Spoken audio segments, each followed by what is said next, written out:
நீங்கள் பெற்றுக்கொள்ளத்தக்கதாக ஓடுங்கள்.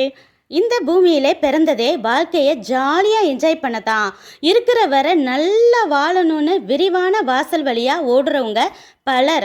ஆனால் கிறிஸ்தவங்க இந்த ஓட்டத்தை இல்லை, ரன்னிங் ரேஸில் ஓடுறவங்க போல ஓடணும்னு பவுல் அட்வைஸ் பண்ணுறாரு. அதில் ஓடுறவங்க அக்கம் பக்கத்தில் உள்ளவங்க எப்படி ஓடுறாங்கன்னு திரும்பி திரும்பி பார்க்க மாட்டாங்க. அவங்களோட எய்ம் எல்லாம் வெற்றி கோட்டை முதலாவது தொட்டு வெற்றி கிரீடத்தை வாங்கணுங்கிறது தான். அதை வாங்குறதுக்காக இப்படித்தான் சாப்பிடணும், இவ்வளோ நேரம் ட்ரைனிங் எடுக்கணும்னு அவங்க கோச் என்னெல்லாம் சொல்கிறாங்களோ அதை அப்படியே ஃபாலோ பண்ணுறவங்க மட்டும்தான் ஜெயிப்பாங்க.